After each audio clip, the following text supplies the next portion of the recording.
Welcome to the series of Driftaway Tailies. Chapter 1. The Passengers Assemble. London, St. Pancras, December 1899 to 7:45 p.m. I have often thought that the true drama of a journey begins not when the wheels shudder into motion, but a little earlier, when strangers, each bound by private obligations and secret hopes, collect upon a platform and pretend not to study one another. Such was my reflection that bitter December evening as I stood beside Hercule Poirot on platform 5 at St. Pancras Gate. The night tide express waited under glass and iron, its polished maroon carriages gleaming in the gaslight. The guard strode briskly along the length of the train, calling for last trunks. Porters in blue coats darted, whistling. A brass signboard proclaimed the itinerary in crisp lettering, London, York, Edinburgh. We were promised a punctual arrival by 8 in the morning, provided the snow that had begun to powder the rails did not strengthen into the storm the newspapers feared. Poirot drew his muffler closer about his chin and observed the scene with eyes that missed nothing. "It is like the theatre, Hastings," he said. "Only the actors do not yet know their roles, or rather they believe they do, which is worse." "You find it dramatic to travel to Edinburgh?" I asked, stamping my feet for warmth. "I find it human," he replied, with a little smile. "And humanity, mon ami, is always dramatic." Passengers presented themselves in that orderly chaos that belongs to railways. Closest to us, a tall gentleman with a lion's mane of gray hair supervised the lowering of 2 massive leather trunks embossed L.A. He surveyed the porters through pince-nez that made his gaze severe. Even before his name was uttered, everything about him declared rank, money, and the habit of command. Sir Lionel Ashcroft, a porter breathed to another, awestruck. "Owner of half the furnaces in Sheffield, they say." Beside Sir Lionel stood a lady of statuesque beauty, wrapped in sable, a small gold brooch glinting at her collar. She spoke little, and when she did, it was in a silvery murmur. I learned shortly that she was Lady Beatrice Ashcroft, and if her husband wore his consequence like a plume in the hat, she wore hers like perfume present, pervasive and invisible except to those who noticed. Not far behind them waited a young woman clutching a boxy traveling case and a rolled music portfolio tied with ribbon. Her figure was slight. Her coat, although neat, had been turned at the cuffs. She was hardly pretty, and yet there was an arresting sincerity in her gaze. When the brisk conductor came to inspect tickets, she gave her name, Miss Clara Whitby, and explained in a low voice that she had secured a second-class berth by agency of the Ashcroft household, with whom she had been employed for a time. The conductor nodded politely, not unkindly, and sent her along the platform toward the more modest carriages. A cluster of soldiers jostled past, laughing. To me they were identical, but Poirot's finger flicked, almost imperceptibly, toward one Colonel Peregrine Holt, retired, the cuff of his coat heavy with braid. The colonel's mustache could have skewered a melon. He carried his cane like a small standard, and walked with an air of practiced authority that matched Sir Lionel's, though with more war and less boardroom in it. "Regardus," Poirot murmured. "2 men who have spent a lifetime commanding. They will not easily be commanded." Next appeared a gentleman whose manner was soft and apologetic, as if life had been made up of minor inconveniences for which he felt personally responsible. In due course he introduced himself to the conductor as Dr. Edmund Vale, medical practitioner of Bloomsbury, traveling north on family business. He fussed over a black valise, tested its lock twice, and patted the pocket in which, I presume, his watch resided. When his glove caught and turned, a glint of an enameled cufflink showed. A tiny serpent coiled about a rod. I should have thought it a symbol of his profession, had not the serpent's eye been an odd, dull crimson. From the far end of the platform came applause, not much of it, fervent and a flurry of foreign syllables. A woman swept into view, attended by a maid and a gentleman carrying a bouquet swaddled against the cold. Her cloak, scarlet at the hem, flared as she walked. She kept her chin high and her eyes heavy-lidded, and I recognized the type before I knew the name, Madame Sophia Markova, the Russian ballerina whose name adorned the posters in half the West End. She had performed a farewell engagement, it seemed, and was bound for a winter season in Edinburgh. The bouquet-bearer tried to board with her. The conductor, with unexpected firmness, barred the way. There was a ripple of laughter as the man retreated, chastened, his flowers drooping like a surrender flag. "Artists," said Poirot, not unkindly. "They travel with their storms inside them." Our parade of personages lacked only a journalist to report it. He appeared on cue, a young fellow in a serviceable tweed suit, ink on his fingers, and an eagerness he could not hide. He leaned over the barrier to shout to a boy, "Tell Mr. Denby I'll wire from York if the snow worsens," and then skittered towards the sleeping car with a notebook peeping from his coat. The conductor took his ticket with a groan. Not another pressman. "Jasper Reed, Daily Gazette," the young man said to any and all. "First time in the sleeper, mind you. Don't they look snug? Hope the berths are wider than the headlines." He winked at me, as if we were avuncular friends.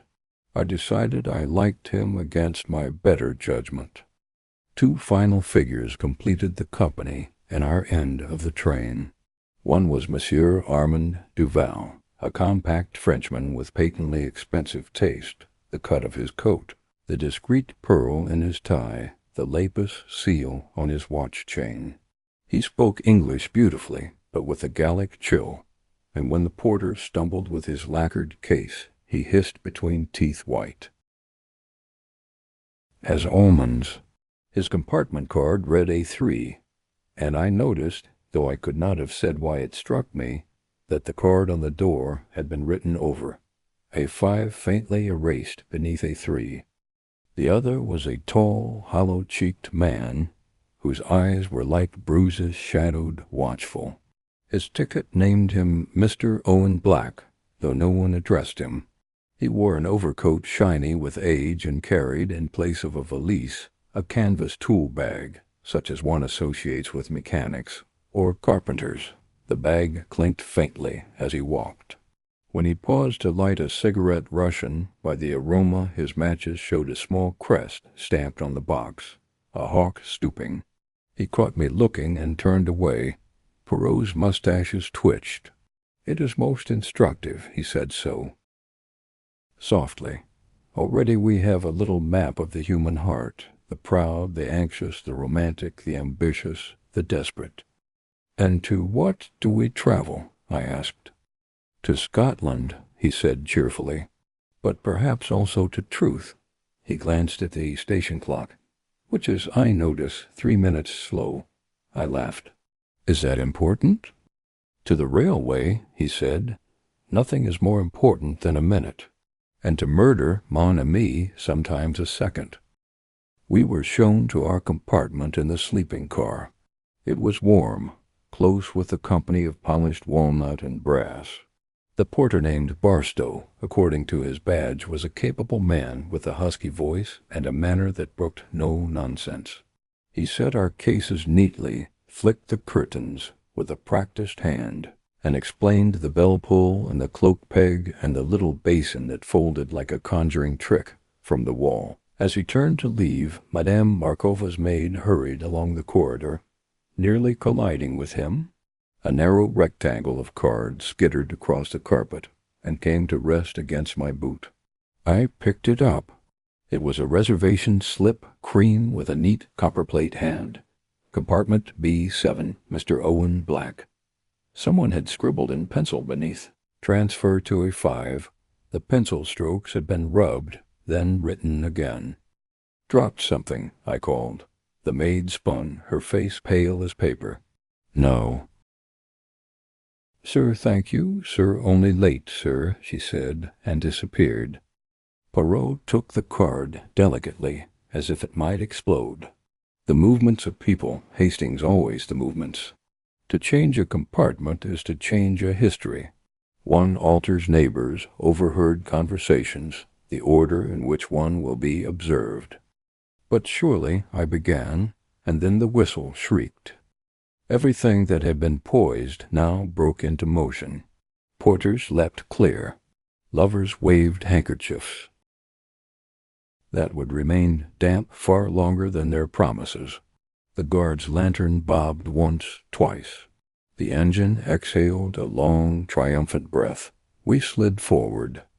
From our window the platform receded, a frieze of faces and lifted arms, gaslight and snow. For an instant I saw Miss Whitby's figure, small but steadfast, as she looked after the Ashcrofts, who had glided away into the first-class saloon. Then she was gone, and the iron ribs of the station roof gave place to the smoky dark. We dined in the restaurant car at 8:30. Poirot took a modest portion of sole. I attacked a roast with the enthusiasm of a man who is cold. Conversation swelled and ebbed among the small society of the train. Colonel Holt exchanged recollections of Cawnpore with Sir Lionel in tones that made all nearby listen.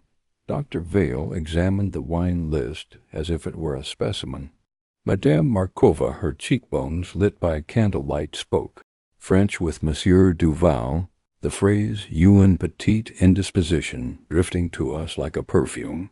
Mr. Jasper Reed interviewed the menu with his pencil, and the steward with galling cheerfulness. When the steward poured coffee, a minor disturbance occurred. Sir Lionel's man, there was indeed a valet, though one scarcely noticed him, he was so noiseless, had requested a particular liqueur for his master. The bottle, produced with ceremony, bore a label in Cyrillic. "No," Lady Beatrice said, softly, "not that one." The valet bowed and withdrew the bottle. In the movement I saw his gloved hand tremble ever so slightly. "You observe?" Poirot whispered. "I observe a substitution," I said. "She prefers another cordial." "Perhaps," said Poirot, "or perhaps she prefers not that cordial." At 10 o'clock the storm obtained its authority. Snow cast itself against the windows with a malice that belongs only to weather and men. The rails sang a higher note. We felt the train lean, then recover. The conductor passed, testing latches with the satisfaction of a man to whom latches are a moral question.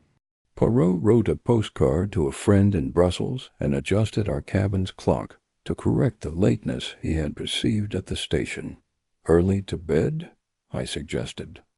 "Soon," he said, "but before that a promenade to take the air insofar as there is air on a winter night inside a train." We walked the corridor once, twice. At 3 the door was ajar. Monsieur Duval's lacquered case sat on the berth, its lock gleaming. At 5 the card had been pinned with a fresh brass tack, Mr. Owen Black in the conductor's hand. At B7 someone had left a silk scarf caught in the latch-pale blue, faintly stained near the fringe, as if with wine. Poirot's eyebrows lifted. He did not touch it. At the junction between cars a gust slipped in, smelling of coal and snow. There stood Mr. Jasper Reed, notebook open, studying a door map of the train berths marked like squares on a chessboard. "Writing up the romance of rail," he said brightly. "You never know when you'll need a diagram." "Indeed," said Poirot. "One never knows." Midnight found us at York, where only a handful of souls braved the platform. We did not disembark. I drowsed with the rhythm of the wheels in my bones, and the warmth, and the sense of being borne forward into the north. Before I slept, Poirot turned down the lamp and said, as if to himself, "Arrangements, rearrangements. It is always the small exchanges, Hastings." "What exchanges?" I murmured. "The exchange of a bottle," he said. The exchange of a compartment, the exchange of a destiny. It was a curious phrase with which to end a day. But then I have learned not to demand simplicity from the world when Hercule Poirot is in it. The night tide express raced on into the snow. Chapter 2. The Nightcap and the Cry. North of York, December 1899, between 1:10 and 2 a.m. Night travel by train encourage a strange half-sleep one is neither dreaming nor awake, only drifting. The night tide express had long since departed York, pressing through the snow-bound north. The wheels beat their iron measure, the lamps burned low, and in our compartment Poirot prepared to sleep. At precisely 1 o'clock, by his corrected watch, he extinguished the little lamp, drew the blanket to his shoulder with soldierly exactness, and closed his eyes. I envied him deeply. My own sleep came in fragments, brief dives beneath the surface, followed by wanderings back to consciousness. A door clicked somewhere down the carriage. A spoon chimed in a glass. Voices whispered and were lost to the tunnel of dream. Then a bell jangled.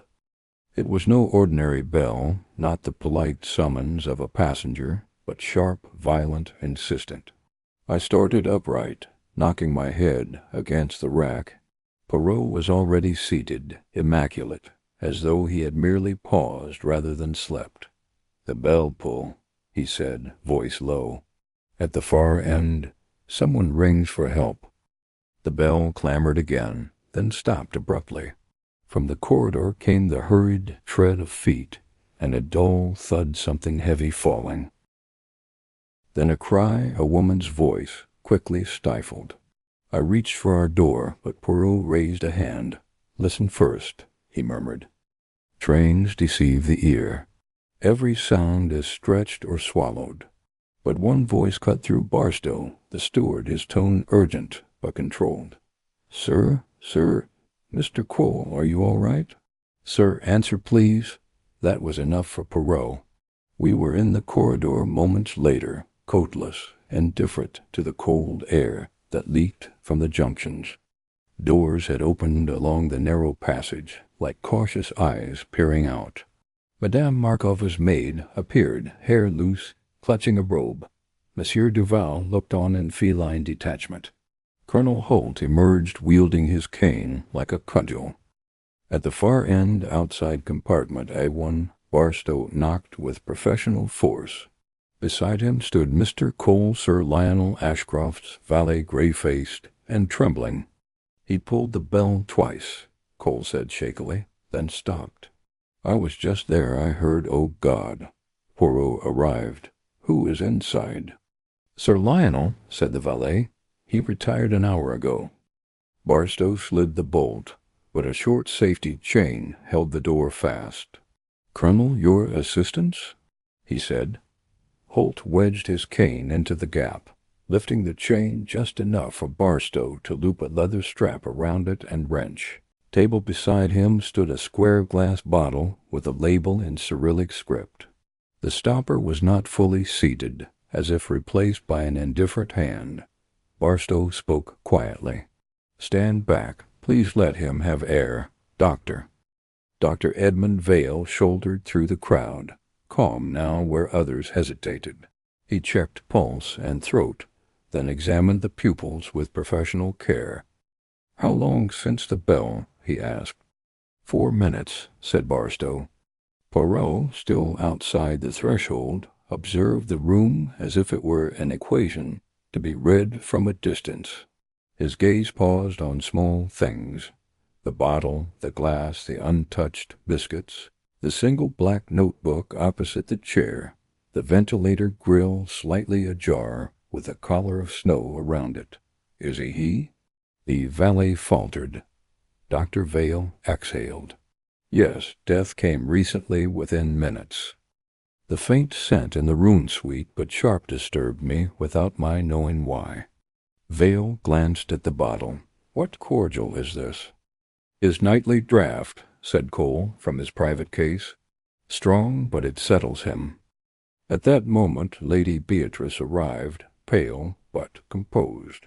Her eyes went straight to the bottle, then to her husband. She did not weep. Tragedy had frozen her. "What happened?" she asked. "Sir Lionel is dead," Dr. Vale replied gently.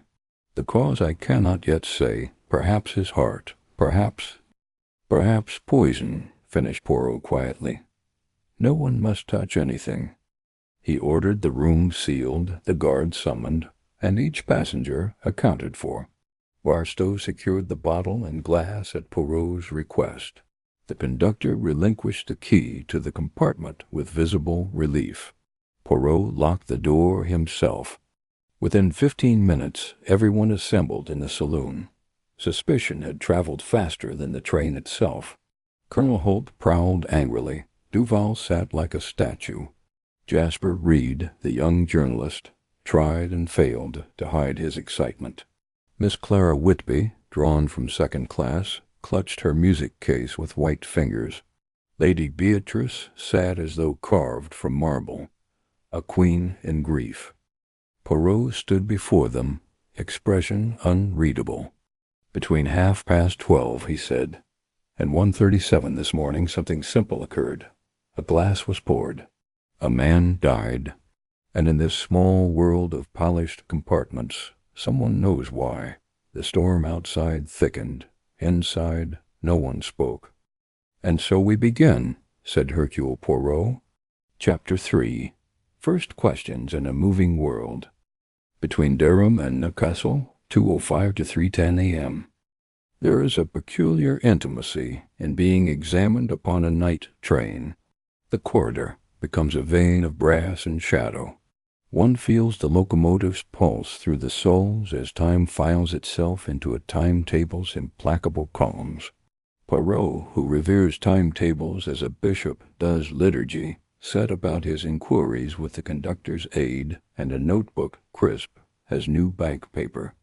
We made the saloon our court. The guard stood at the door like a carved figurehead. Snow hissed along the panes. Barstow tended a steady kettle on the sideboard. Our little company wore the strained politeness of those flung together by misfortune and determined to behave. Poirot began at the source. "You were first to the bell," he told Barstow. "Precisely, if you please. At 1:37 by the corridor clock. 2 hard rings from a 1, sir," Barstow said, voice lowered by respect for the dead. "I was in B berth with the lady's maid and hot water. Mr. Cole met me halfway. He'd heard it too. We knocked, no answer. The chain was on. I asked Colonel Holt to lend his cane. We raised the chain. I looped my strap and tore the screw. We entered. Dr. Vale arrived directly. You touched glass or bottle?" "No, sir. Only chain and door." "And earlier, between 1 and the bell, who was about?" Barstow counted on memory's rail. 12:25, Mr. Reed to the lavatory and back. 12:30, Sir Lionel walked once. 12:45, Monsieur Duval requested a blanket. I took it in.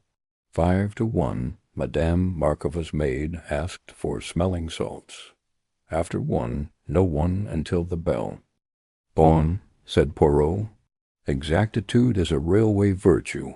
He noted and sent for Mr. Cole. Sir Lionel's valet stood as a man torn between duty and the end of duty. He had removed his gloves. The hands beneath were square, reddened by stitching. In a thin voice he accounted for his evening. At 11, prepared the berth. At 1:30, Sir Lionel retired. At midnight, fetched the cordial from the trunk and poured 1 measure under his master's eye. "He did not drink at once?" Poirot asked. "No, sir. He liked to read a little." I set the glass on the table by the armchair. I replaced the stopper on the bottle and left it beside the glass. He said he would ring. "You left at?" "A few minutes past 12, perhaps 12:10. "And you did not return until the bell at 1:37? "No, sir." Poirot regarded him 2 silent seconds. "You are faithful," he said, not flattery, a diagnosis. And tonight you are afraid. Of what? The man swallowed. Of having done injury by habit, sir. One does things without thinking, straightens the papers, tests a latch, and I fear I spilled nothing. Exchanged nothing. Poirot cut in, a calming flick of the hand. You poured, you stoppered, you withdrew. No water?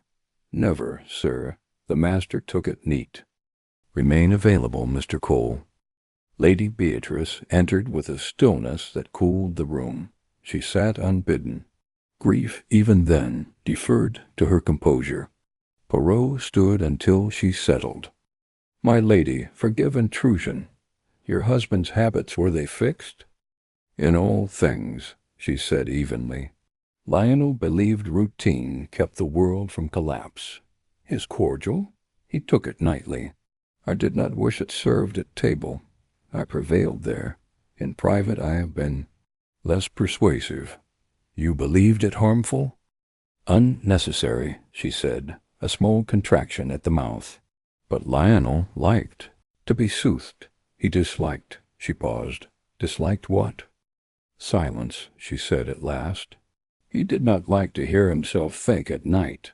You returned with him after dinner? For a little. We spoke of the storm, our arrival, nothing. At midnight I went to my own berth. My maid can tell you so. You noticed bottle and glass? A single level glance. Yes. Had he drunk? No. You touched nothing? No. Courage, madame, said Poirot. She rose and left as if the air beyond the door were of a different kind. Dr. Vale, recalled, made a cool recital. Pupils contracted. A shade of cyanosis. A faint herbal odor, anise, perhaps overlaid by something acrid that did not belong. Yes, natural seizure was possible. Yes, poison. Might act within minutes or an hour. He had touched the body only, not bottle nor glass. Monsieur Duval came next, composed, faintly bored, in a dark silk robe, a lapis seal winking at his wrist. You procured a blanket at 12:45, said Poirot. Otherwise you remained in your compartment. I did, said Duval. I had letters. Business with Sir Lionel? None. You know Lady Beatrice? A delicate shrug. Acquaintances in common. Russian liqueurs are not unknown to you, monsieur. His glance sharpened. As to taste, perhaps, not to chemistry. You saw no one near a one after one? No one, he said, and added imprudently, if I had, I should tell you. Evidement, murmured Poirot. Madame Markova's maid, a thin creature with quick, frightened hands, confirmed Barstow's timings. Salts at 5 to 1. Madame nervous of the storm. Sleep at 1:15. Nothing heard until the bell. Poirot spared the artiste further disturbance. Jasper Reed arrived smiling and left subdued. Lavatory at 12:25, he rattled. I made a note. Afterwards, riding, I heard the bell and the porter's "Sir," clear as a foghorn. The windows and brass make everything a stage set. One could hide in reflections. Just so, said Poirot. Colonel Holt testified like a court-martial witness. He had walked the corridor at 12:15. Inspection, sir. The staff appreciate an eye, then smoked a cigar, and was settling when the alarm came. He had no love for Sir Lionel. Industrialists are not my tribe, and no wish him dead. If poison's the thing, he concluded, glaring at the tray, I'll forego nightcaps aboard British trains. You will sleep, Colonel, said Poirot mildly.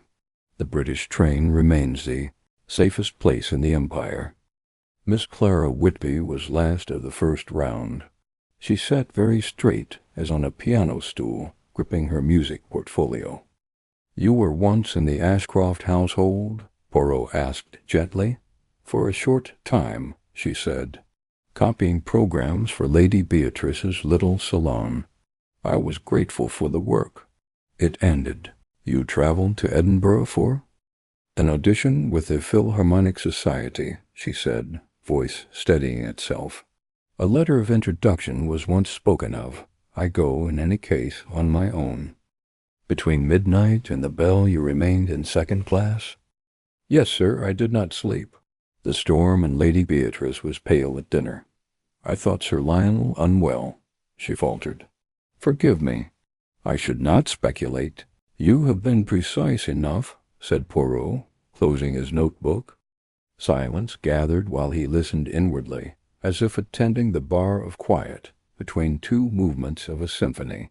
The conductor, mistaking it for doubt, ventured, "We reach Newcastle near 3, Mr. Poirot. The police will board," said Poirot. "We shall give them what they prize. Order."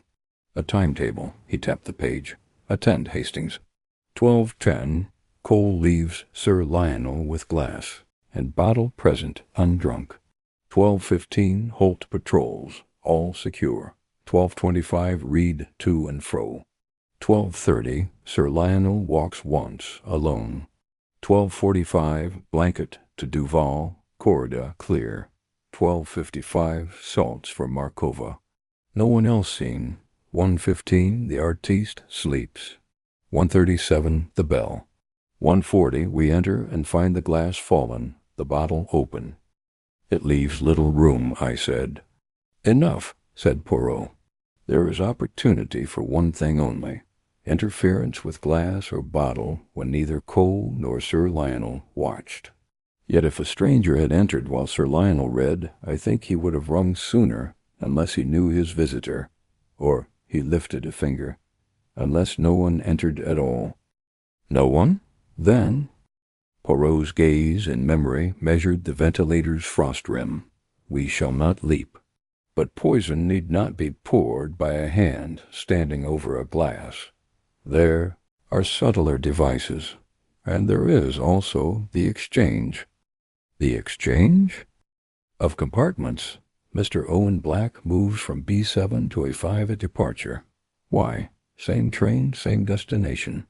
Different neighbors, Duval to one side, Sir Lionel to the other. He also removes himself from the second-class corridor near Miss Whitby. A pattern, Hastings. I do not yet see the picture, but the strokes are on the canvas. You think Black involved?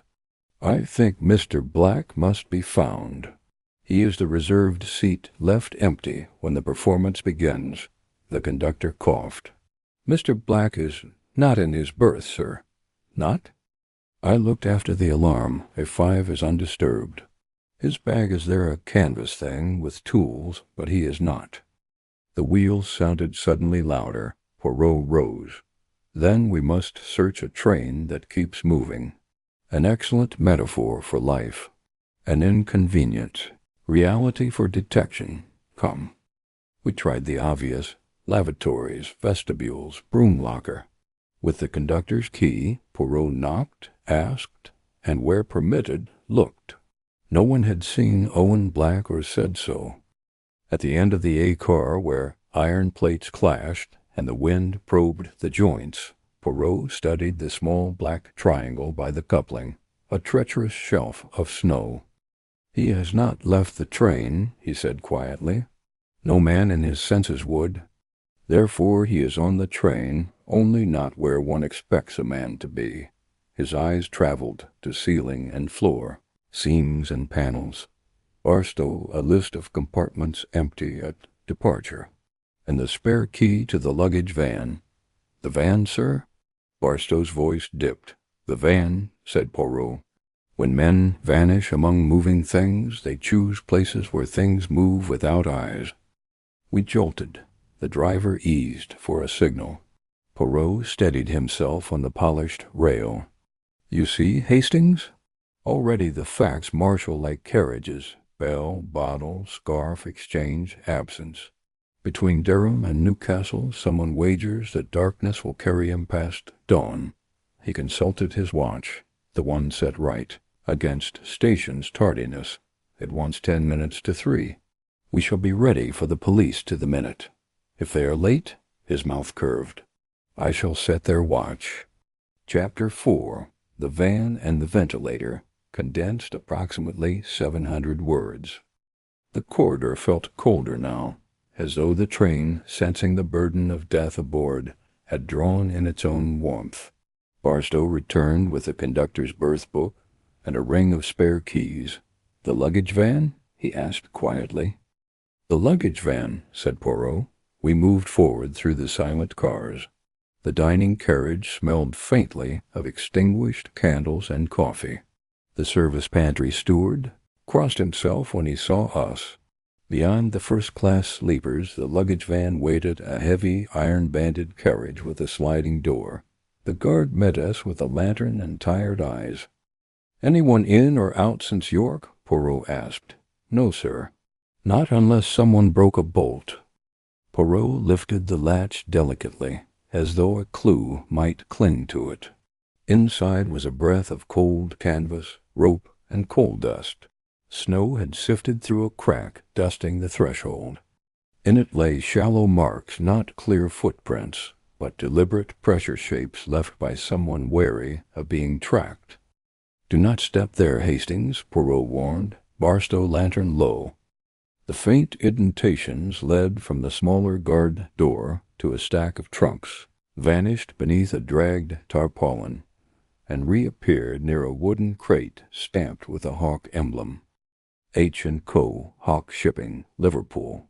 "The same crest as Black's matchbox," I said. Poirot's eyes glimmered. "Your memory serves you." He inspected the crate. The lid was nailed and intact, but the shipping label had been carefully lifted and pressed back, and between the slats a sliver of cork had been wedged. When Poirot removed it, using Barstow's penknife, we saw a small hole had been drilled through the cork. Its edges were stained yellow, as though by oil or varnish. Nearby, partly hidden, was a coil of thin rubber tubing attached to a small polished bellows capped by a screw top. Poirot did not touch the metal. He examined it through his gloves. "An atomizer," he murmured. "A device to turn liquid into vapor." Barstow flinched. "Poison?" Poirot connected the cork to the bellows and attached the tubing. If this were placed over a ventilator and the bellows pressed one, could force a vapor inside a closed compartment. "You mean into Sir Lionel's compartment?" I asked. Poirot nodded. Through the ventilator of A1, pieces fell together. Black moved into A5 next to A1. He had a canvas bag, tools, and now he is missing. Poirot lifted a finger. "Perhaps. But neat answers are often false ones. Coincidence still knocks. We test always." Barstow consulted the van manifest. Hawk Shipping 2 consignments. One bound for Newcastle, addressed to Mr. Reginald Pike. The other this crate is for Dunbar, care of Vale and Sons Apothecaries. "Vale," I repeated. The doctor. The guard shrugged. "Chemists ship supplies all the time. Nothing suspicious." "No," said Poirot, his voice colder. "Nothing until something is done improperly." He replaced the items exactly as found and instructed Barstow to lock the van and guard it until police boarded. We moved back through the train as the engines eased their rhythm for the approach to Newcastle. The world outside was beginning to pale with the first thoughts of dawn. Poirot was silent. "You're thinking," I said. "I'm counting," he replied. "The murderer could have stood in the corridor but risked being seen. More likely he worked outside on the little platform between cars, steady-handed even in a storm. He must have known Sir Lionel would open the ventilator. Sir Lionel opened it himself." "One can make a man open a window," Poirot said. "A heated compartment, cigar smoke. Or perhaps an unpleasant odor. The cordial," I said. "Or the pale stain on the blue scarf from B7. Just so. Something sprayed might drift back and stain fabric." When we reached the saloon, the conductor informed us we were 10 minutes from Newcastle. Poirot insisted we inspect A1 before police arrived. Sir Lionel's body remained seated exactly as before, cold, composed, surrounded by silence. Poirot examined the ventilator rim once more, then scraped a speck from the window ledge, dried, translucent varnish. "Enough," he said. "We will not be chemists. We will be men who remember." Outside we nearly collided with Jasper Reed, the young reporter. He had drawn a diagram of the carriages and passenger berths, dotted with times and observations. "You are observant," Poirot said approvingly. "Keep this safe. The police will want it." Poirot next summoned Anya, Madame Markova's maid, in the pantry.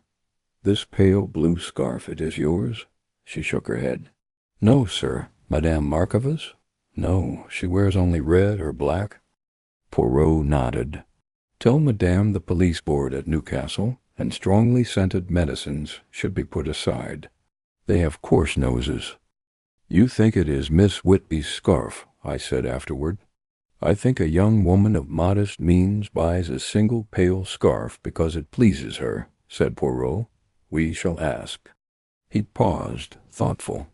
"And we shall ask Dr. Vale why a crate consigned to his family name travels under Black's shipping crest, and why Mr. Black is nowhere to be found." Outside, the platform lights of Newcastle glowed through steam and snow. The night tide express slowed. "We shall give the police our clues," Poirot said quietly. "The van, the ventilator, the bellows and tubing. And names, Hastings always names. Ashcroft, Beatrice, Duval, Holt, Markova, Whitby, Vale, Reed, Cole, Barstow, and Black. Above all, Black." "You think he is the murderer?" Poirot's eyes narrowed. "First, Hastings, we must discover whether he is even alive." Chapter 5. Police at the Platform. Newcastle Central, 4:05 to 5:10 a.m. The night tide express slid into Newcastle beneath a haze of iron girders and steam, the snow whispering against the platform like something resentful. A cluster of railway police waited, stiff with cold and duty.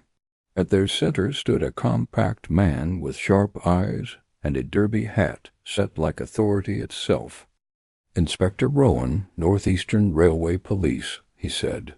"You're Mr. Hercule Poirot." "At your service, Inspector," Poirot replied courteously. "We have touched nothing. The crime waits for your knife." A grunt that was almost approval escaped Rowan. Within minutes he had viewed Sir Lionel's body in A1, refused entry to all but Poirot, and ordered the constables to guard every vestibule. When he examined the atomizer discovered in the luggage van, his brows rose. "Found this yourself?" "At your service, Inspector," Poirot replied courteously. "We have touched nothing. The crime waits for your knife." A grunt that was almost approval escaped Rowan. Within minutes he had viewed Sir Lionel's body in A1, refused entry to all but Poirot, and ordered the constables to guard every vestibule. When he examined the atomizer discovered in the luggage van, his brows rose. "Found this yourself?" The device was hidden behind a crate consigned to Vale and Sons Apothecaries, Poirot said. "The ventilator above Sir Lionel's berth bears residue. Vapor may have been forced inside." "Poisoned air," Rowan muttered, turning the small bellows over in his gloved hand. "Not neat but clever." "Neat enough that Sir Lionel believed himself alive when he rang," Poirot said softly. "A man does not ring for help if he has already taken poison willingly." Rowan began the interviews in the saloon carriage, Poirot at his side. Mr. Cole, the valet. Cole stood like a schoolboy before headmaster, hat in hand. Rowan questioned him briskly. "You fetched the cordial?" "Just after midnight, sir." "You poured it, left it, and did not return?" "No, sir." "Reason to wish Sir Lionel dead?" Cole hesitated. "He was a hard master, never cruel, never kind." Rowan's tone sharpened. "Your family's apothecary crate is on board." "Yes," Vale said calmly. "Glass jars and surgical spirit. Routine shipment." "No atomizers?" "Certainly not." "And that one is old the rubber perishing." Poirot stepped in. "Doctor, could a vapor kill quickly through a ventilator?" Vale nodded slowly. "Yes, if concentrated." Some alkaloids act within moments. Madame Markova. She entered like a woman accustomed to applause. "This is barbaric," she declared. "A lady cannot sleep without policemen counting her breaths. You remained in your cabin?" "Yes. Only my maid Anya fetched smelling salts. Storms make traveling unpleasant." "You possess strong liniments?" Rowan asked. "For injuries, yes. You may smell them if you enjoy torture." The constable recoiled at the bottle's fumes, sealing it quickly. Monsieur Duval, elegant, economical, dangerous in his calm. "You knew Sir Lionel?" "I knew his influence and industry." "The man himself, no." "You asked for a blanket at 12:45. Did you leave your berth again?" "No, I dislike drafts." Colonel Holt, grumbling indignation wrapped in military precision. "I broke the door when the alarm was raised. That is all. Industrialists are not my breed, but I don't poison them in their sleep." Miss Clara Whitby. She came quietly, determined, though pale. Rowan eyed the blue scarf Poirot produced. "Yours?" After a pause, "Yes, I must have dropped it when I asked about a telegram." Poirot gestured to the faint stain. "A spill, perhaps?" I don't recall. You were not near B7? "No," she said firmly, though unease lingered in her eyes. "Now," Rowan said grimly, "tell me about Mr. Owen Black." "Missing," Poirot said. "His berth at A5 contains tools, a matchbox stamped with Hawk Shipping's crest, and nothing else. He vanished sometime after York." "And yet," Rowan said, frustrated, "we know nothing of him." Poirot replied, "We know enough to worry." Rowan made his choice. "The coach runs on to Edinburgh. 2 of my men will ride. Nobody leaves." As steam rose again and the train pulled out, Poirot paused at A5. "Notice," he said, lifting the pillow. "The linen was changed recently." "By whom?" "By a man covering traces. The vapor used leaves a faint deposit. He tested it here before A1, then he changed the sheets." "You think Black?" "Or someone who pretended to be him." The train rolled north into a bleak dawn. Poirot looked out thoughtfully. "Courage interests me, Hastings. Innocent men fear murder. Murderers fear nothing, until the end." Chapter 6. Air, Time, and the Man Between Cars. North of Newcastle, 5:15 to 6:20 a.m. Morning crept reluctantly into the world, a thin gray light sliding along iced windows. Poirot, Inspector Rowan, and I went to the engine. The driver, Jenks, stood by the furnace glow of the tender, face ruddy from coal and cold. "Between York and Newcastle?" Poirot asked. "Did you halt unexpectedly?" Jenks nodded. "Home signal against us frozen point south of Chester. La Street slowed to almost nothing at 1:34. Signal cleared 3 minutes after. Underway again by 1-30-7. Poirot exchanged a glance with me. The bell in Sir Lionel's compartment had rung at 1:37. When halted, Poirot asked, would a man between the carriages take the wind? "At a stop the weather moves, not you," said Jenks. "Calm enough to stand if your nerves were made of iron. Once we move, you'd best hold tight." "Did you see anyone outside?" "Nothing certain," said Jenks. "But when we paused, I thought I caught a flicker by the rear. Likely lantern reflection." Back through the tender and into the sleeper we went. Poirot spoke quietly as we walked. At rest, a vapor released outside a compartment lingers and diffuses. But when the train starts, air is drawn in. The ventilator becomes a mouth. "So our murderer stood between cars with the atomizer," I said, shivering at the thought. "At 1:37 he pumped poison straight into A1. Rowan nodded grimly. "A clean plan, bold and merciless." "Not bold, Inspector," said Poirot. "Prepared." Back in the saloon, Jasper Reed, the journalist, sprang to his feet, notebook in hand. "Mr. Reed," Poirot asked, "did you smell any odor in the corridor during the night, like liniment, varnish, medicine?" Reed flipped a page. "Yes, around 1:20. Outside A5. I wrote it here, varnish, because I thought someone was repairing something." "And why were you there?" "I heard a cough inside A5. I knocked. No answer." "You borrowed matches last night," Poirot added. "From whom?" "From Colonel Holt at dinner." "Not Mr. Owen Black?" "I never spoke to him." Rowan led us to a 5 Black's berth.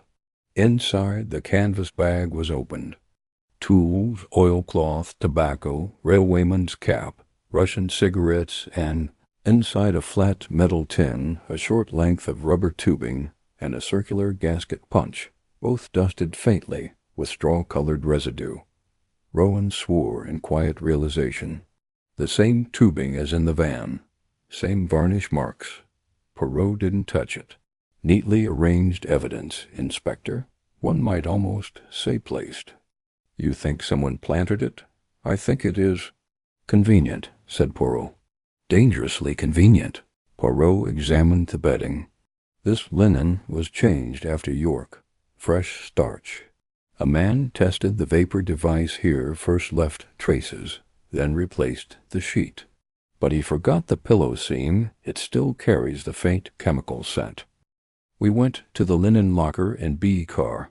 Only the head porter kept the key, yet Barstow admitted he set it down, for a moment, during York service. Inside, the torch revealed brass key shavings on the floor and chemical residue beneath a shelf. "He took only one pillow slip," said Poirot. "Not too much, only enough to hide." D'Arvale inspected the tube and gasket punch. "Not medical. Workshop tools. That smell could be ether or varnished spirit, but I won't say without a lab." "You'll have one in Edinburgh," Rowan replied. The train groaned along a rising gradient. Something slid on the corridor window ledge. Poirot caught it, a tiny brass washer, stained with straw. Yellow varnish. "An adapter for the ventilator," he said, triumphant. "Cut to fit this carriage model. Someone prepared in advance." Rowan pocketed it in an evidence envelope. "If Black isn't guilty, he's been most obliging to whoever is." "Or someone wants him guilty," Poirot said. "Hawk shipping crest. Hawk crate, atomizer place to be found, a bag of obvious clues. Too perfect, Inspector. A magician shows the audience what they expect to see. Before breakfast, a new revelation." Lady Beatrice sent for Poirot. She faced us calmly. "You will uncover it eventually," she said. "My husband was being blackmailed." "By whom?" Poirot asked. "I do not know. A letter arrived 3 days ago. He burned it. He paid £100 in cash. In his safe ledger he recorded only a single initial, H." "H," I echoed. "Holt? Hawk?" Poirot looked thoughtful. A new thread had entered the case. "Merci, madame. You have opened a window and let in air." Outside, the snowy north rolled past. The case, like the train, was gathering speed. Chapter 7. The Man Who Vanished Twice. Northbound, shortly after dawn, 6:30 to 7:40 a.m. Gray winter light seeped into the night tide express, as if reluctant to discover what lay aboard. Faces were drawn, conversation had thinned to whispers. The corridor felt like a courtroom, narrow, airless, relentless. At 6:40 a.m., Inspector Rowan sought simple answers. Poirot did not. We assembled in the saloon. Leek tea, dry toast, marmalade like amber and ice. No one ate. "Mr. Owen Black has not been found," Rowan announced. "He may have left at York. He changed compartments at departure, and is now missing. Suspicious." "Switch and slip away," Colonel Holt snorted. "A coward's vanishing, or aided," Jasper Reed added. "Or," said Poirot, "someone made him vanish." "Meaning murdered," Madame Markova said tightly. "Perhaps," said Poirot. "Either we are meant to think Black guilty, or he is. We must keep both doors open." Rowan outlined 2 inquiries: Black's movements and how poison entered A1. "We believe it came through the ventilator as the train moved." "That seems impossible," Miss Clara Whitby murmured. "A man who understands trains with the right tools, and no fear of steel or cold," said Poirot. "Poisoning the cordial leaves a warning taste, but a vapor steals breath before thought." "Then he wanted my husband to die afraid and alone," Lady Beatrice said. "It may be so," Poirot answered, "and yet I am not certain Sir Lionel died alone." Rowan frowned. "Explain." "At midnight there were 12 of us in this sleeper. 1 is dead, 1 vanished. But before Sir Lionel died, I believe someone was briefly with him, the one person he would admit in his dressing gown and not suspect." Lady Beatrice leaned forward. "Are you saying I went to his compartment?" "I ask only," said Poirot. "No," she said, cold and steady. "I did not go. Ask my maid." "I shall," said Poirot, and everyone else. "Whoever spoke to Sir Lionel last besides his killer saw him alive." Rowan sent for the maid, but Jasper Reed lifted a hand.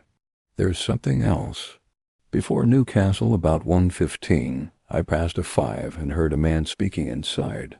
I thought it was Black. He sounded afraid." "Afraid what words?" asked Poirot. Reed searched memory. "Something like, 'You said it was only money, and I didn't know he'd be killed.' Then someone hushed him." "You heard 2 men?" "Only 1 voice," Reed said, "but I felt another presence." Poirot's eyes warmed. "Merci, Mr. Reed. Then Black met someone in A5, someone he knew, discussing money and murder already done." "So Black wasn't the killer," Miss Whitby whispered. "He was drawn in, and now he's gone." "Gone where?" Poirot mused. "Jumping would leave marks in the snow. Hiding. We have searched berths, lavatories, service cupboards. Disguise, even cleverness, has limits." He paused, then said very softly, "Unless he never left." Rowan bristled. "We searched every inch." "You searched where a passenger might be," said Poirot. "Not where a passenger wouldn't." "The luggage van?" Rowan tried. "You searched that too," Poirot replied. "There's one place no passenger will choose to hide." Rowan's eyes widened as understanding dawned. "The roof," said Poirot. Silence gripped the saloon. "Picture it," Poirot continued. "The killer meets Black in A5. Black is frightened, threatens confession. The killer forces him at gunpoint onto the platform between cars, up the iron ladder, onto the roof. A struggle, a blow, a slip. Or he faints, freezes. The killer climbs down unseen. Snow covers the man. The train itself hides him." Rowan swallowed. "On a roof in this cold, he'd die within the hour." "Yes," said Poirot. "If innocent, he may yet live or not. But if we do not look, we shall never know." Rowan's decision snapped like a bolt. "Stop the train. Search the roof now." The guard ran. Poirot closed his eyes a moment as if in prayer. Miss Whitby whispered, horrified, "The man who vanished has been with us all along, only inches above our heads." Chapter 8. The Roof and the Falling Snow. Northbound cut between stations, 7:45 to 8:50 a.m. The night tide express slowed in a deep snow cutting, where the embankments rose like silent white walls. Wind moved in weary breaths. Inspector Rowan issued sharp commands. 2 constables to the roof, ropes secured, platforms guarded. He turned to Poirot. "You'll not climb," he said. "I won't have you blown off my train," Poirot inclined mildly. "I observe. Others risk themselves." Ropes were fixed to belts, ladders lashed secure. The first constable climbed carefully, 1 hand, 1 foot. Rope always taut. He disappeared over the edge of the roof. We waited in a hush broken only by the creak of the train. Then came the call. Here. Rowan went up next, steady and without fuss. Minutes later they descended, hauling a frozen body between them. Owen Black had been found. He was stiff with cold, half-curled as if trying to sleep on iron. Frost covered his lashes. A dark wound marked his temple. He had not died cleanly. Dear Val bent over him. He lived after the blow. Exposure finished him. See varnish on his fingers, and a wire mark here. He showed a tiny abrasion. Poirot looked up at the roof. Where exactly? 4 yards from the end of the coach, said Rowan, near the ventilator over A5. He produced a small brass ring. Found this lodged under the flange. Poirot examined it without touching. A match to the washer found in the corda. The adapter used on the atomizer. Mr. Black has been with us all along, simply above us. Black's body was carried discreetly to the luggage van. Rowan would not allow spectacle. The passengers gathered in the saloon, again silent now, watching each other with the sharpened fear that death brings indoors. A murderer or an instrument? Rowan spoke simply.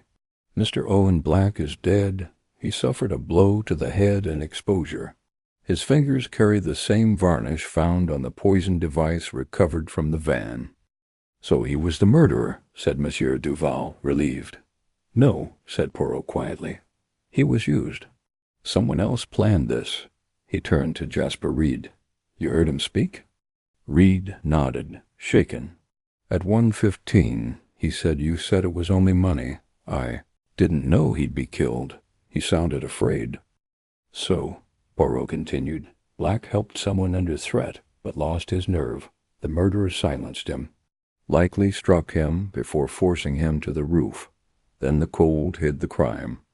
Lady Beatrice asked, calm but pale, who used him?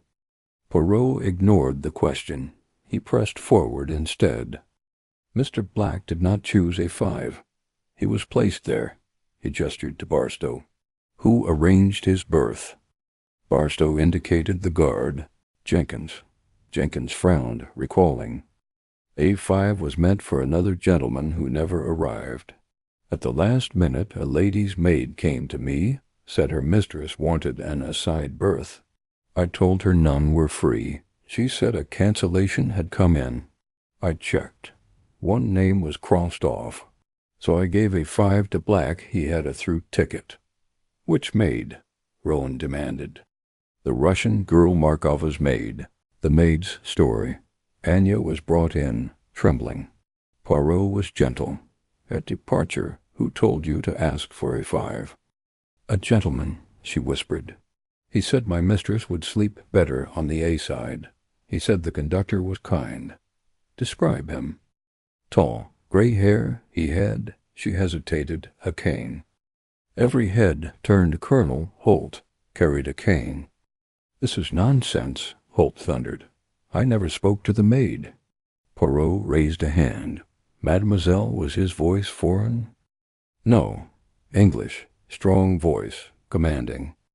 It could have been Holt or Sir Lionel before death, or another Englishman with authority.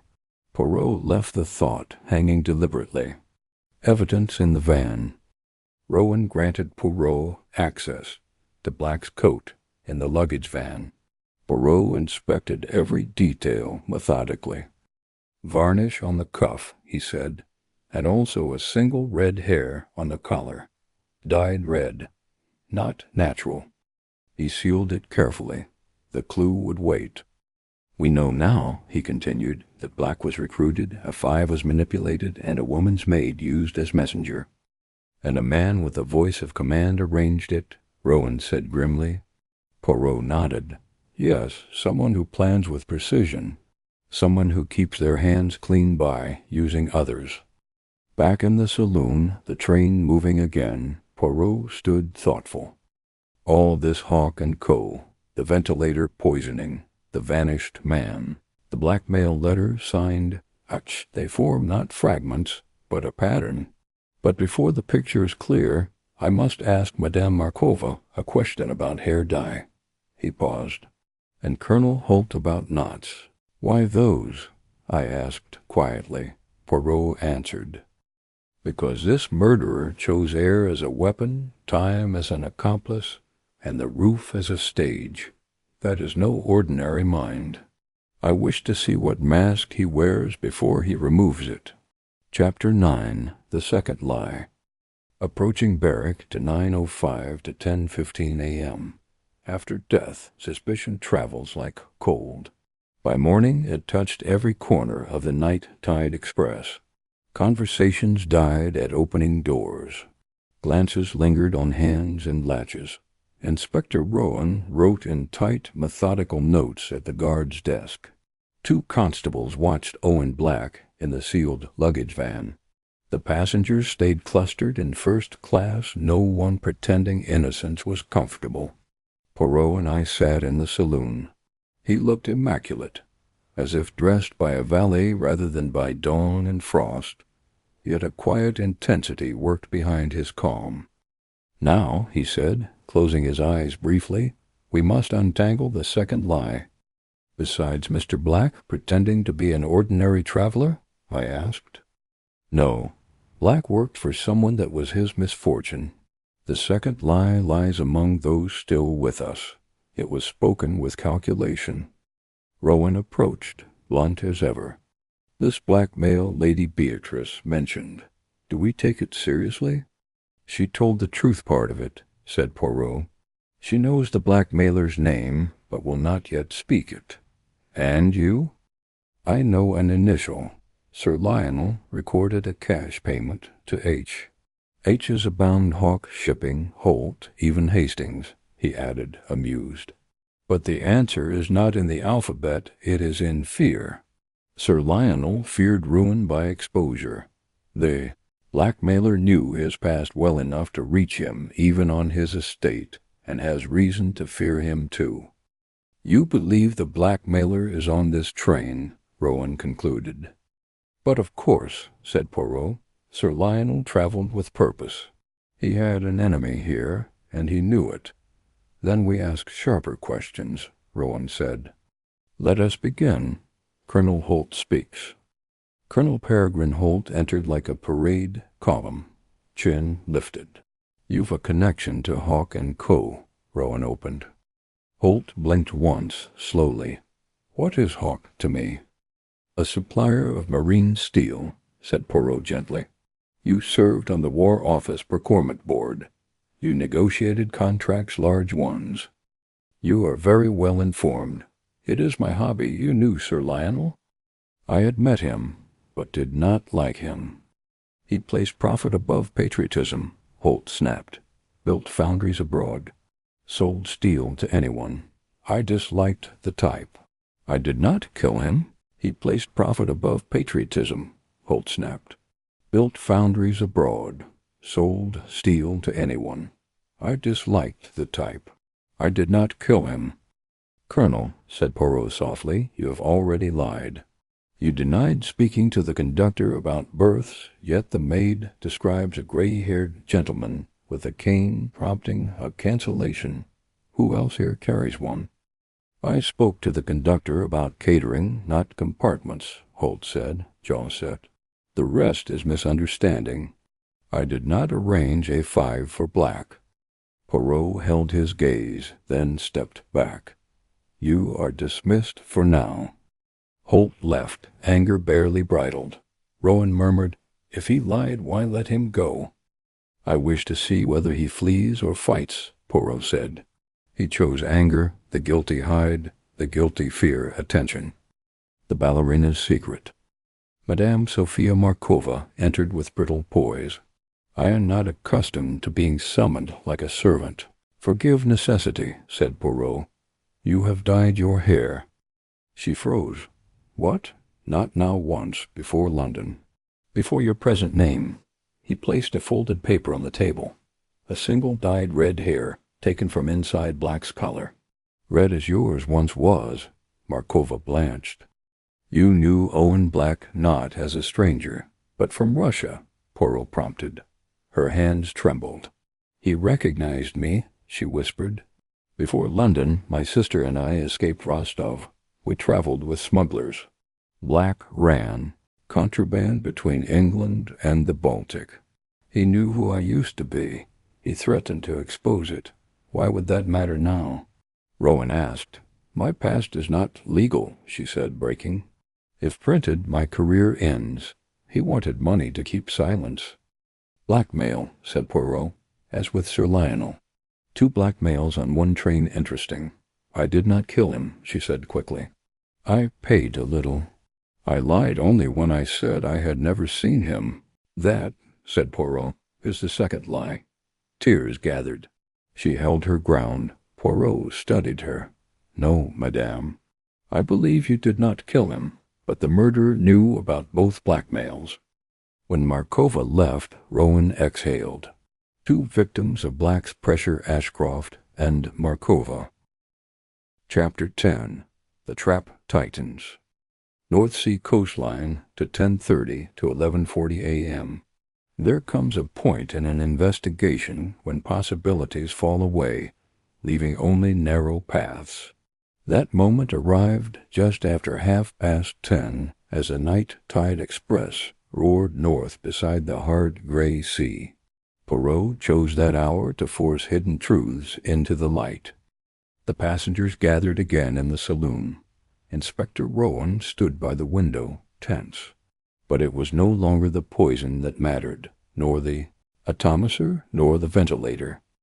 Now it was war mind against mind, and Dr. Edmund Vale sat waiting, composed and watchful.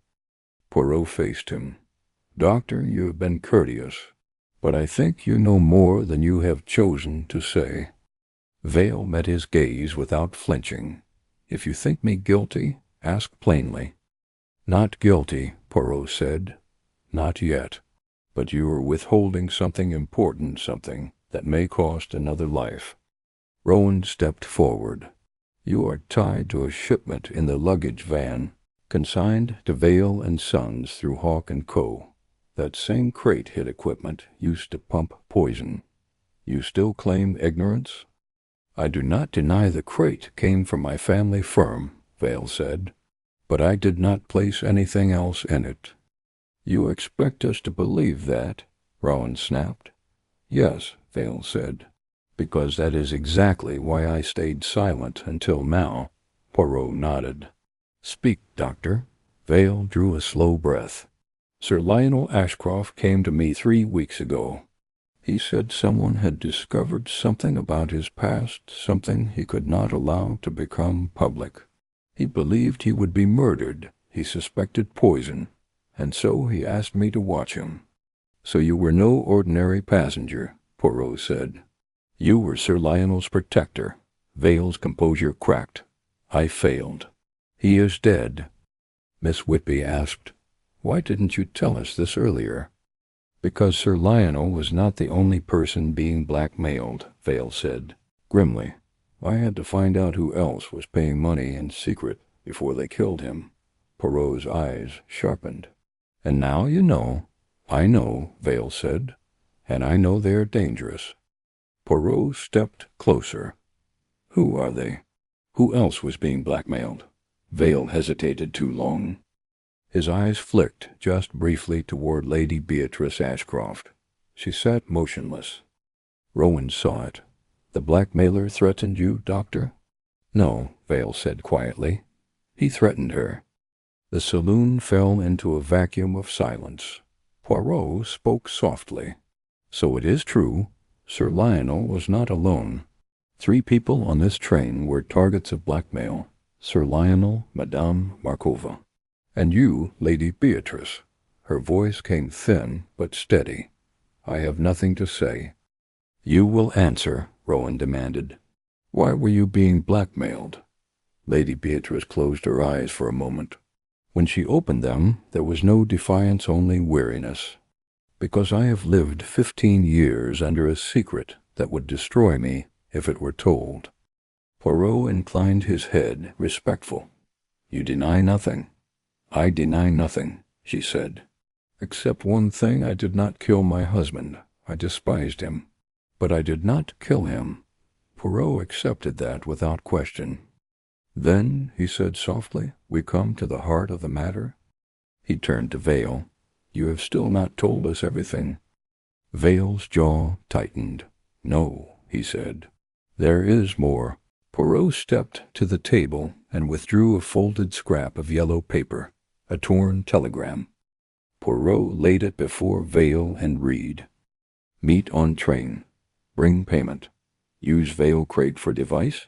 Trust nitrogen monoxide 1. H.E. Rowan swore. Poirot spoke clearly. Doctor, you brought the poison device aboard. You smuggled it inside your crate for someone who signed only as H, and you gave it to Owen Black. Miss Whitby gasped. Colonel Holt cursed. Lady Beatrice shut her eyes. Rowan stepped forward. Dr. Edmund Vale, you are under arrest for conspiracy to Moore. No. Vale roared. You don't understand. Poirot raised a hand. Let him speak. Vale trembled not with fear, but fury. Yes, I brought the device aboard. His voice shook the carriage. But not for murder. He looked at every one of us, voice raw with truth and anguish. I brought it to save a life. And suddenly nothing was certain any more. Chapter 11. Truth in the Corridor. Crossing the Scottish border, 11:50 a.m. to 1 p.m. For a long moment after Dr. Edmund Vale spoke, silence ruled the saloon. The train hammered north, crossing the Scottish border under a bleak winter sky. But we carried a darker storm within. Vale stood rigid, shaken. His careful restraint finally cracked apart. Beneath the fury in his voice was something else, grief. Poirot saw it first. Sit, doctor, he said gently. No, Vale replied hoarsely. You must hear the truth, all of it. Rowan snapped. You smuggled a chemical dispersal device aboard a private train. Explain that. It disperses ether vapor, a surgical compound. It incapacitates. It does not kill. Vale said. And it was meant to save Sir Lionel Ashcroft, not murder him. You planned to use ether on Sir Lionel? Rowan demanded. Yes, to protect him, Vale said. He came to me weeks ago. He believed someone would follow him onto this train. He knew he was being hunted. Poirot's eyes narrowed. By whom? Vale's voice dropped. By a man who called himself H. A murmur spread. Vale continued, voice heavy. Sir Lionel believed poison would be used. He asked me to travel with him, to watch over him. Poirot nodded slowly. So you were not just a passenger, you were his guardian. Vale's composure broke. I failed. Miss Whitby asked, Why didn't you say this before? Because Sir Lionel was not the only one being blackmailed, Vale said bitterly. I needed to discover who else had received threats before more blood was spilled. Poirot studied him. And now you know. Yes, Vale said. And that person is desperate enough to kill. Poirot asked quietly, Who else was being blackmailed? Vale hesitated. His eyes flickered toward Lady Beatrice Ashcroft. The carriage held its breath. The blackmailer threatened you, Rowan said. No, Vale said. He threatened her. Lady Beatrice did not deny it. Her hands only clenched together. Poirot said softly, So it is true. 3 people on this train were under blackmail. Sir Lionel, Madame Markova, and you, Lady Beatrice. She replied in a voice made of exhaustion, I will not speak of it. You will, Rowan said sharply. Why were you blackmailed? Lady Beatrice looked at him, no weakness, only pain. Because I have lived 15 years under a secret that would ruin me. That is enough. But you did not kill your husband, Poirot said gently. No, she said. I hated him, but I did not kill him. Poirot turned back to Vale. Continue, doctor. Vale nodded. Sir Lionel discovered his wife was being blackmailed. It broke him. He confessed to me that he had never protected her. So he planned to confess publicly at journey's end to destroy H's hold over them. And to protect her, Poirot added. Vale nodded. He begged me to keep him alive until Edinburgh. That is why you brought ether, Poirot said, and a dispersal device to hide him in an emergency. Yes, Vale said. If someone tried to attack him, I meant to incapacitate him quickly and smuggle him off the train to safety. Poirot believed him, and slowly so did I. But Rowan pressed on. And Owen Black? How does he fit? Vale's face hardened. He was a courier. I hired him to bring the device aboard quietly. He did not know why. But someone discovered it, used my own plan to kill Sir Lionel, and then murdered Owen Black. Poirot stepped closer. There is still one more truth. Vale closed his eyes, grief-naked now. He knew what was coming. You were not only Sir Lionel's physician, Poirot said softly. You were in love with Lady Beatrice.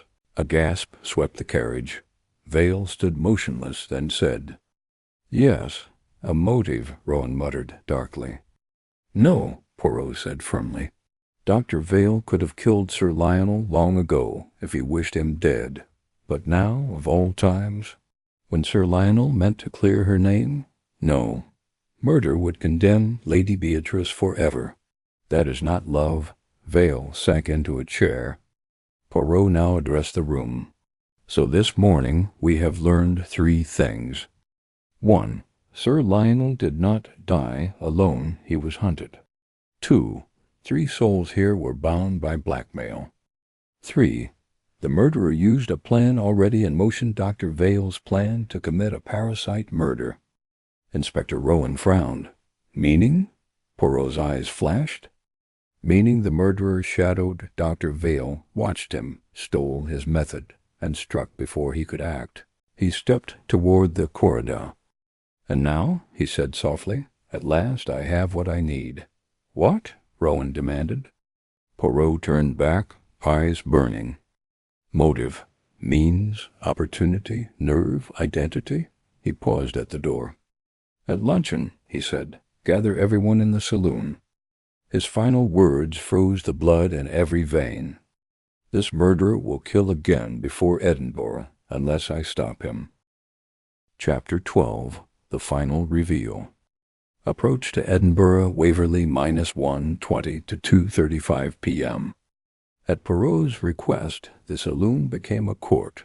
Blinds half drawn, lamps bright, snow whispering at the panes. Inspector Rowan waited by the door with 2 constables. Sir Lionel's compartment stayed sealed. Owen Black lay in the van. Poirot stood where all could see him. Mesdames et messieurs, before we arrive, I will supply the missing word and name the murderer of Sir Lionel Ashcroft and of Owen Black. Method. Sir Lionel did not swallow poison. A mist was forced through the A1 ventilator the instant the train restarted after a signal check at 1:37. Hence, as ringing bell life still clung, and the fallen glass, the lack of taste, contracted pupils, frost rim on the ventilator, and the straw-colored varnish I scraped from the sill. He showed the tiny flake glinting like old honey. Instrument. You have seen the atomizer and rubber tubing in the van. The matching length and gasket punch in Black's bag. The brass washer from the corridor and the flattened ring from the roof.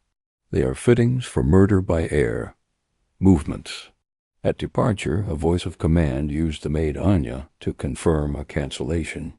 Thus Black, a steady, nerved worksman, was planted in a 5 beside a 1.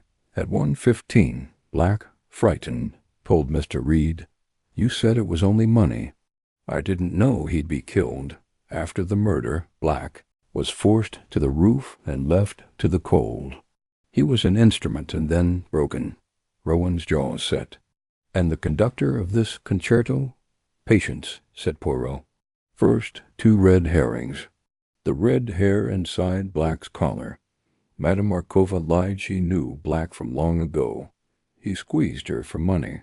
In a hurried meeting, a stray hair from an old stage wig in her wardrobe bag caught on his coat. A relic, not a rope. Second, Miss Whitby's pale blue scarf, yellow-stained at B7, used later to wipe the adapter ring and accidentally snagged. Her gloves hold no scent. She lacks means and nerve. She is merely tired and good. Poirot let them breathe. Then, now the letter H in Sir Lionel's ledger. Children seek Holt, hawk, heaven. Adults read pattern. H crowns a matchbox with the hawk, a crate shipped through Hawk & Co., and slips used by a certain circle of men. Consider a man who can use Hawk's channels, who dealt in contracts, who presses a conductor by tone, carries a cane, patrols corridors, has the nerve to stand between cars at night, knows signal halts as if by heartbeat. A small turn. Frost at the window caught the light. Colonel Peregrine Holt. Holt sprang up. His cane rang. Rowan lifted a hand. "Sit, Colonel." "You will justify this slander," Holt said. "I shall, with facts and a demonstration." Barstow set an unscrewed ventilator grill, Black's gasket punch, unsealed by Rowan, and Holt's cane, on a side table. Poirot, using a handkerchief, unscrewed the silver knob. Inside, a hollow shaft showed a faint straw stain. The ferrule and hollow cane ideal to hide the ring adapter, a short tube, even a flat bellows, no bulging pockets. "A soldier travels neat," Holt sneered. "You plant varnish in a gentleman's cane. I plant nothing." Memar Reed noted a faint scent at breakfast. He thought furniture polish. It is the same note from the van, the A5 pillow hem, and the scarf. "And your sailor's washer?" Holt barked. "I am a soldier." "Just so. Your ignorance betrays you. Asked about knots, you tied a clove hitch. Yet the roof ring bears nicks of a fisherman's bend drawn tight on iron habit from dockyard tours with Hawk & Co., where you once boasted of climbing, staging above a dry dock. You fear neither height nor wind. You have the murderer's nerve." Holt's eyes flicked to the window's cold expanse. "Motive. Years ago, on the procurement board, you signed off substandard marine plate through a dummy syndicate at profit." An inquiry almost surfaced. Hawk's men knew. A journalist hinted Sir Lionel found the trail and meant to expose you in Edinburgh. His confession would free his wife and bury you.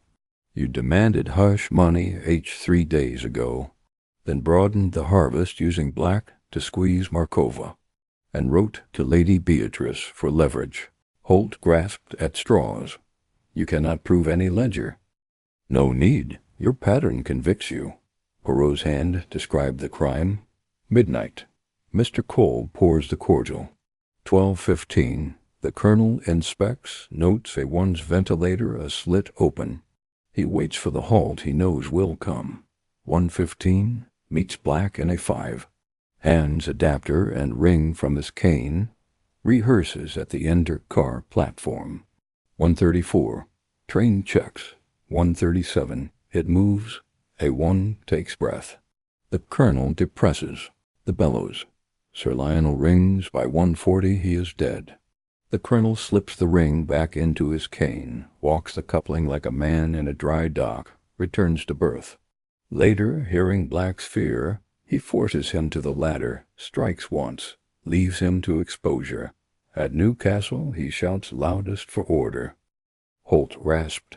"You weave stories from smells." "I weave what your habits supply, the voice to the maid, the cane, the signals, the hatred. The letter, the fittings, the roof, and your undoing, changing a 5 linen from the porter's locker after a test. You left 3 brass crumbs and a gray smear beneath the shelf. That little disorder will hang you." Holt lunged toward the corridor. The constables were faster. Rowan stepped in, iron calm. "Colonel Peregrine Holt, I arrest you for the murders of Sir Lionel Ashcroft and Owen Black, and for extortion and conspiracy. Holt sagged, suddenly old. He faced Lady Beatrice. It was policy. Policy, she said, is cowardice in uniform. They let him out. Snow brushed the glass. The Edinburgh hills formed ahead, blue and stern. Poirot turned to Dr. Vale. Your telegram and the device for the file. Then escort Lady Beatrice to the solicitor Sir Lionel named. His confession amended must still be made. It will free her. Vale bowed. It shall be done. Madame Marcovy, Poirot added, there will be no Rostov letter. If there is, send for me. She managed a tremulous smile. I will dance for you in Edinburgh, monsieur. For Hastings, Poirot said. He is sentimental. Jasper Reed ventured, earnest. May I write it? For clarity, not sensation. Write the timetable and the truth, Poirot said. Omit vanity. The train began its long descent into Waverley. Poirot finally sat, aligned a teaspoon with a saucer, and allowed himself a very small yawn. You were certain from the first? I asked. Oh, no, he smiled. At first fragments. Then air, a man who chooses air as weapon lives by invisible forces, orders, signals, atmospheres. From there the rest assembled.